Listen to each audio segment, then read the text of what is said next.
Sí me puedes retratar, pero con la condición de que me quites la papada.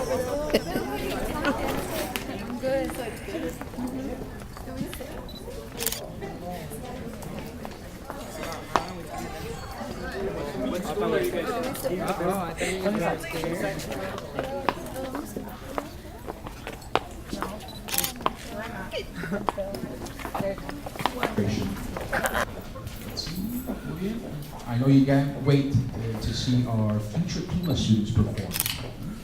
They'll be dancing very soon. I'd like to introduce my colleague here, Dr. Osorio, who's going to do a brief introduction in Spanish. Hola, muy buenas tardes. Bienvenidos a Pima College para esta celebración de Día de los Muertos. Vamos a presentar como el primer acto aquí a los bailarines próximos estudiantes de Pima College. And I'm going to introduce now our president here at this campus, President Shar Fuget, who's going to be saying a couple of words, introductory remarks. La introducción por Charlotte Fuget, la presidenta de este honorable campus. Gracias. And that is the only word of Spanish that you will hear me say, because unfortunately I do not speak Spanish. Sign up for my class. I know I should. When I retire, I'm going to learn. Many people think because of my southern dialect I don't speak English all that well, so I hope that you can understand me. I do have the great fortune of serving as the East Campus president, and I want to welcome you to this special day, commemorating our loved ones who have gone before us and celebrating the love that we have for each other. There is a saying that it takes a village to raise a child. I think in order to do something that is this special, it takes a village to put on this kind of event.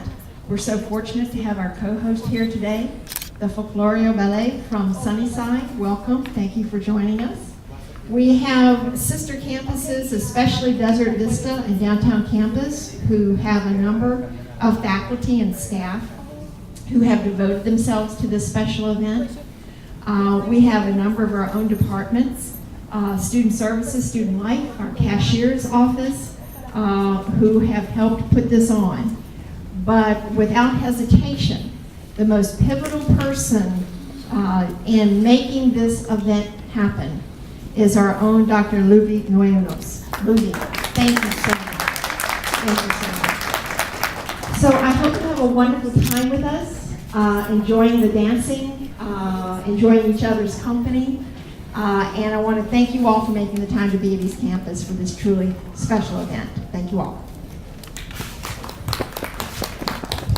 Thank you, President Fuget, for your introductory remarks. Now I'd like to introduce Adrian Smith and Dr.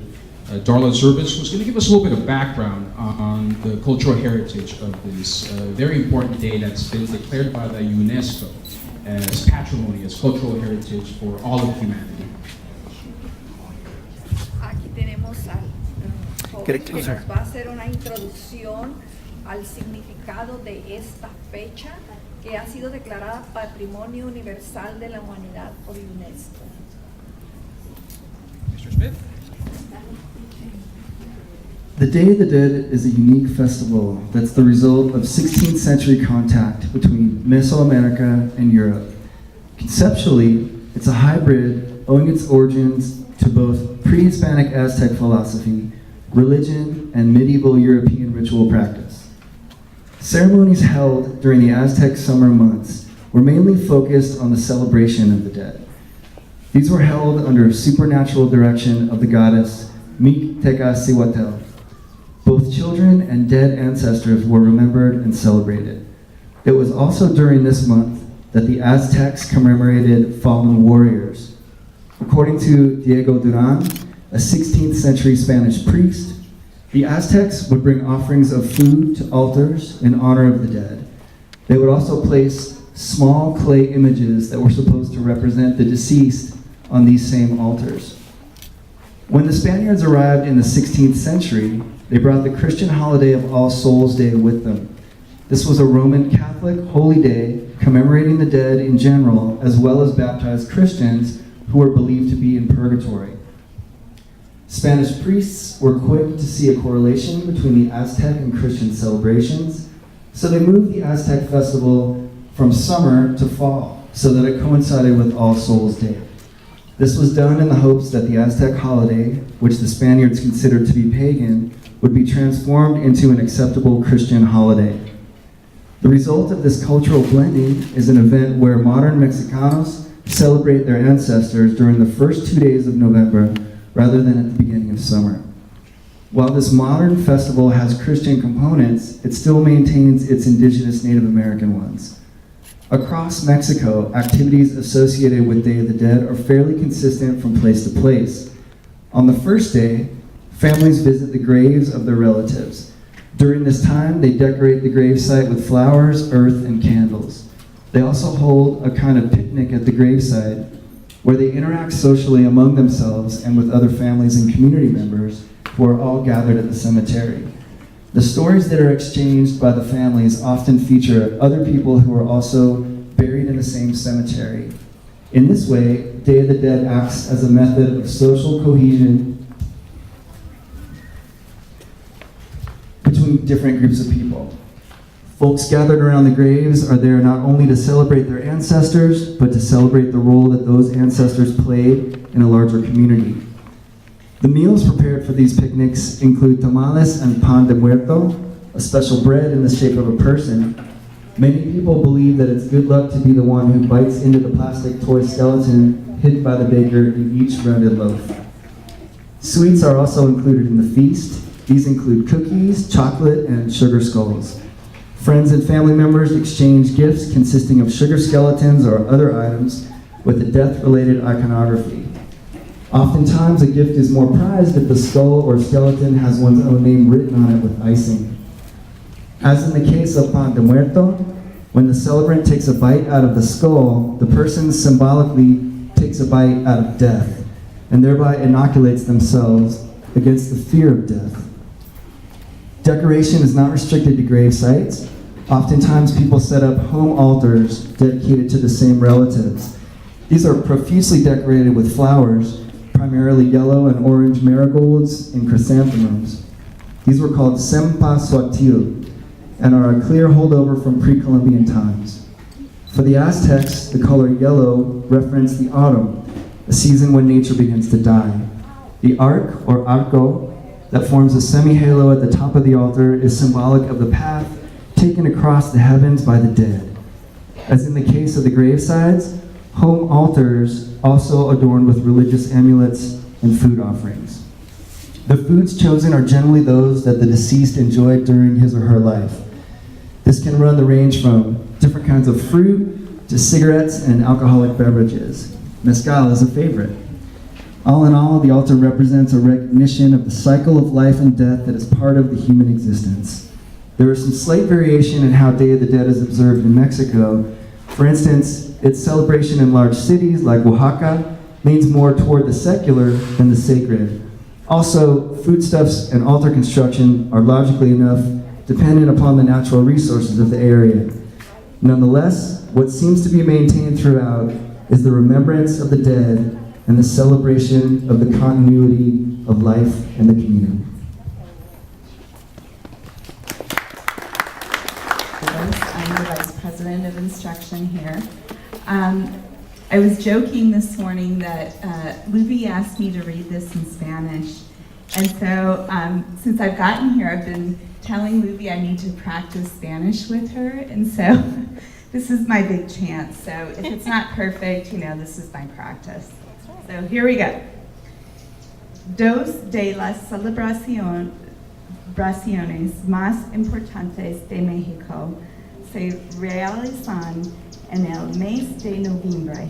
Según el calendario católico, el día primero está dedicado a todos los santos y al día de los fieles difuntos.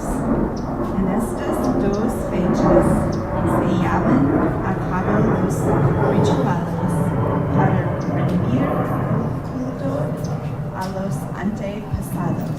How's that so far? Very good.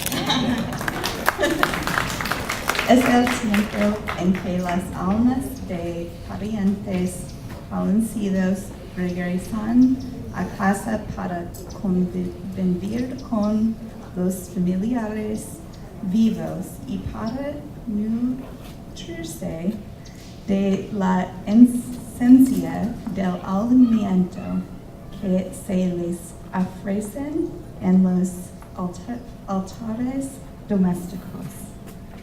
Según la creencia del pueblo, el día 1 de noviembre se dedica a los muertos chiquitos, es decir, aquellos que murieron siendo niños. El día 2 a los fallecidos en edad adulta.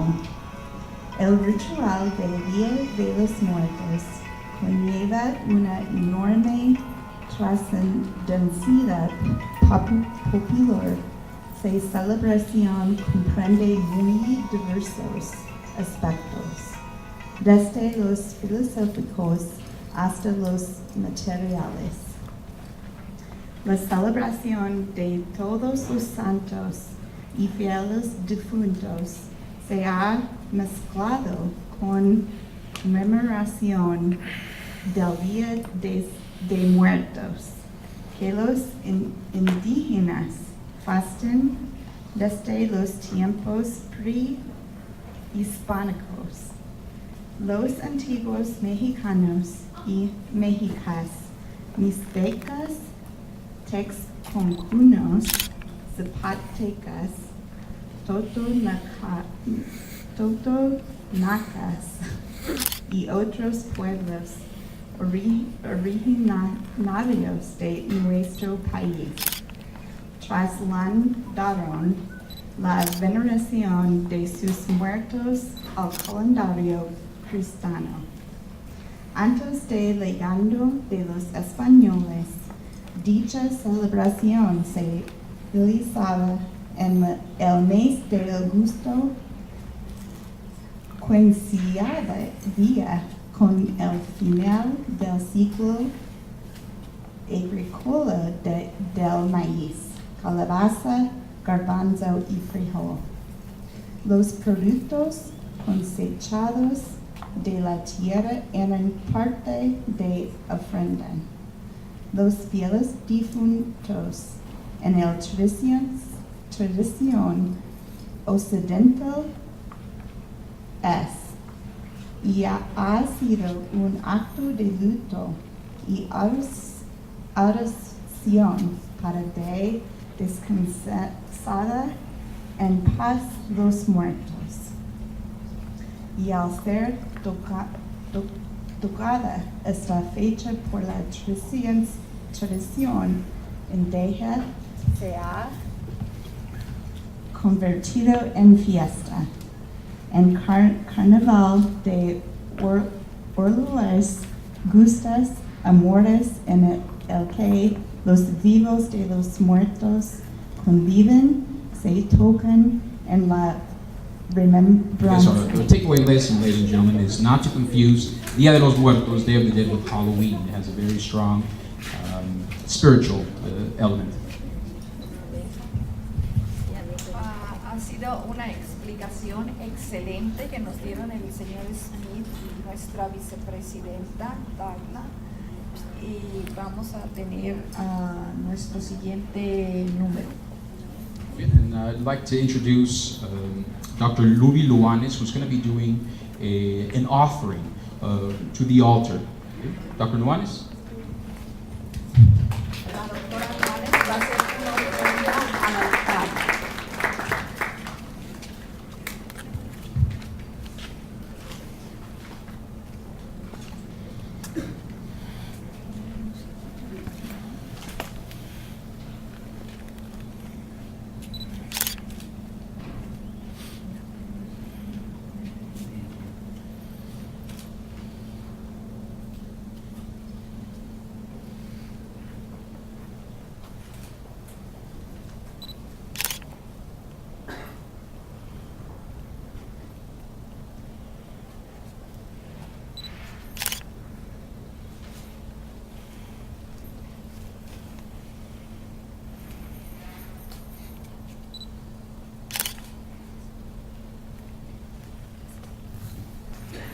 Thank you. So Dr. Duanes and Alejandra.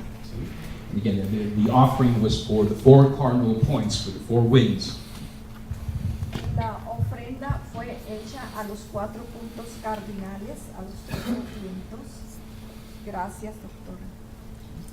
Bien, see, and our next presenter will be Edgar Ricao, a tenor, see, with a beautiful voice, as you will soon see. El tenor Edgar Ricao nos va a deleitar con su hermosísima voz.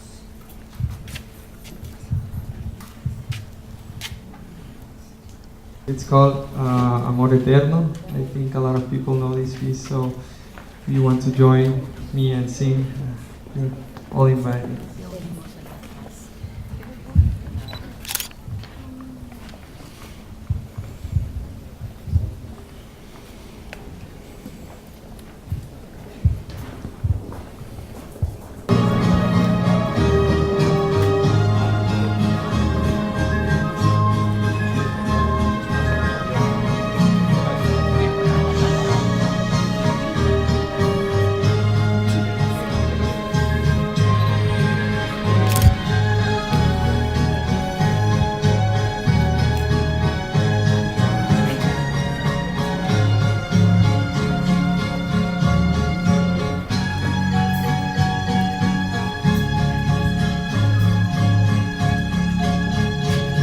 The musical angel.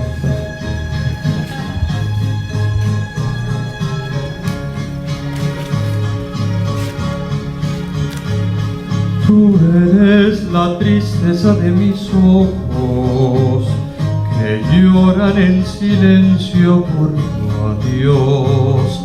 Me miro en el espejo y veo mi rostro, el tiempo que he sufrido por tu adiós. Te olvido que te olvide el pensamiento, pues siempre estoy pensando en el ayer. Prefiero estar dormido que despierto, de tanto que me duele que no estés. Como quisiera que tú vivieras, que tus ojitos jamás se hubieran cerrado nunca y estar mirándolos. Amor eterno e inolvidable, tarde o temprano estaré contigo para seguir amándonos.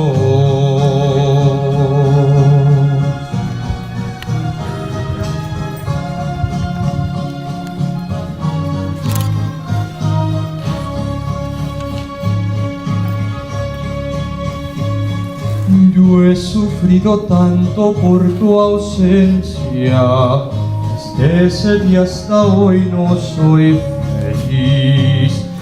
Y aunque tengo tranquila mi conciencia, sé que pude haber yo hecho más por ti.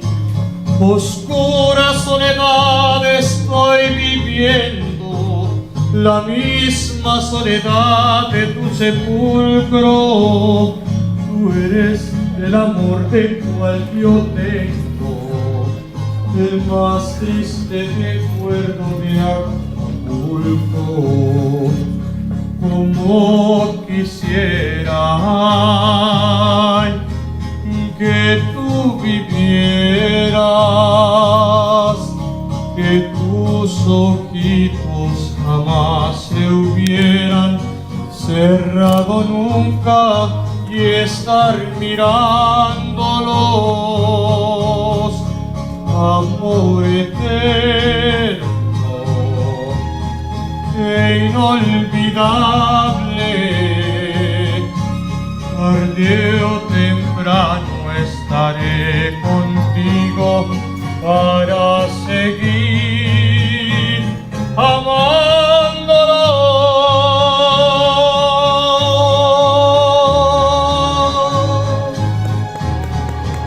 amor eterno.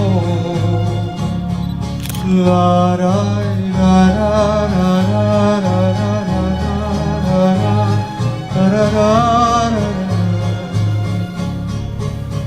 Amor eterno, eterno, eterno, amor eterno, amor eterno, eterno, eterno, amor eterno.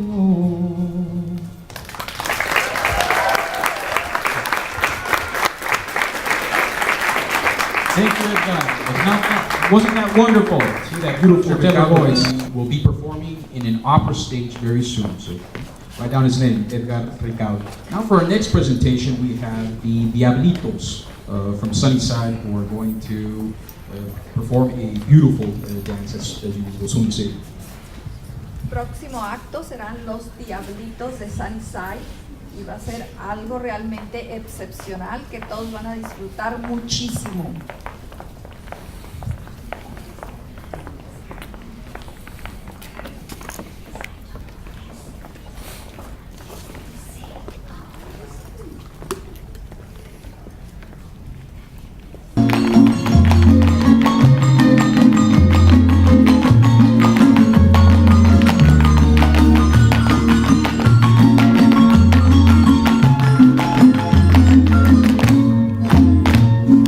Ay,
chula, todito te está mirando.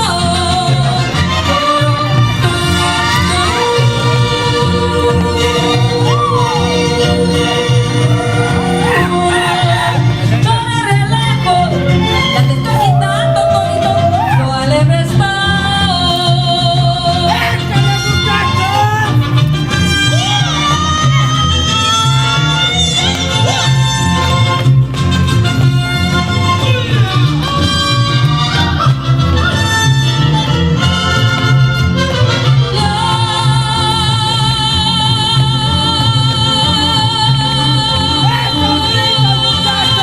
Van a abrir las trancas de su chiquero, que ya le quité ese toro, mi vida, lo vi totero. Ahí va como borreguito, chatita, a su potrero. Toro, toro.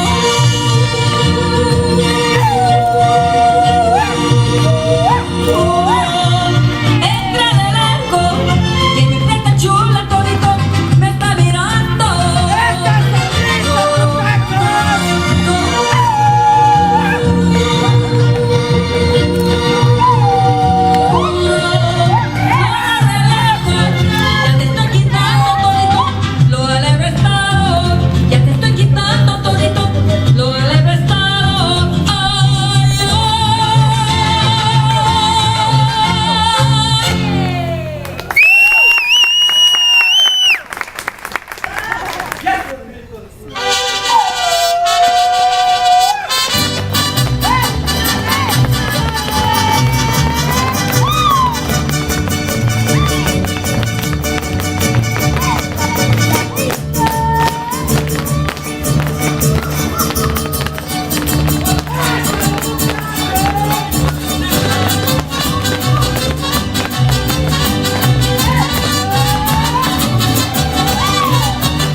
Thank you, muchas gracias. Try to top that. As they say in Hollywood, never go after animals and kids.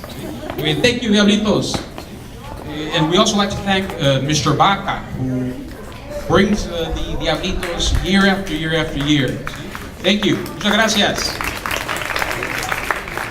And for our next performer, we're going to have Gertrudis, a community activist who will also give us a musical number. See, she's accompanying herself on accordion. Este número es Gertrudis, una activista de la comunidad, y nos va a deleitar con un número en acordeón.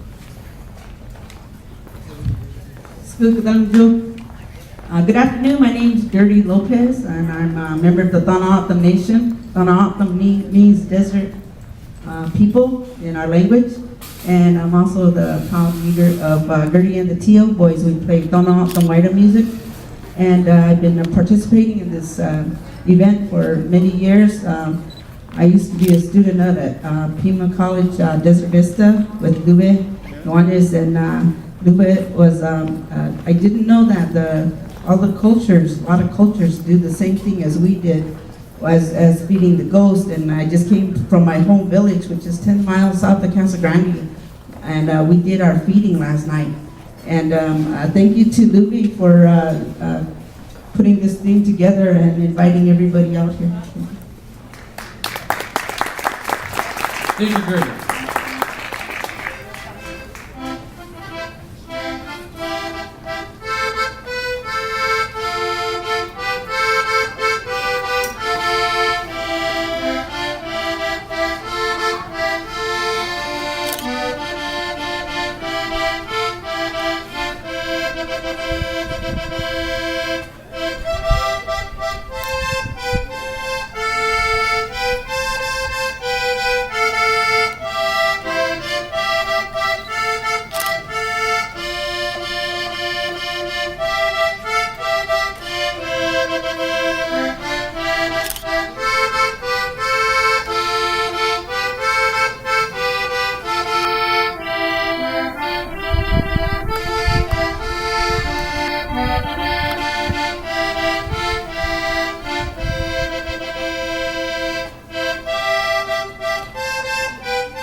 The Lord has made, but I'm going to sing it in my language, Tonaoctli.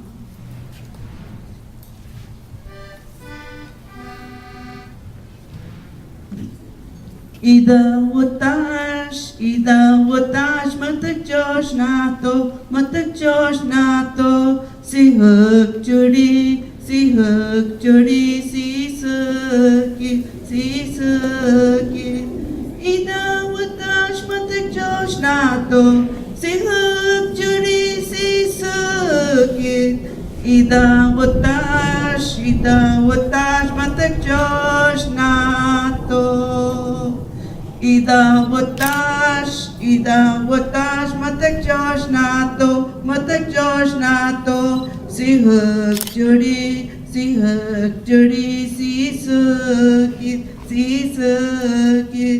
Ida watash, matak Josh nato, si huk juri, si suki. Ida watash, matak Josh nato. Thank you.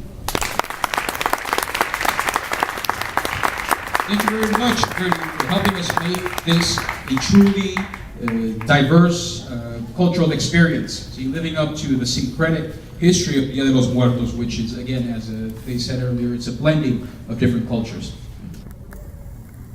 Muchísimas gracias, Gertie, por hacernos esto un evento realmente de diversidad, que eso es lo que es el Día de los Muertos.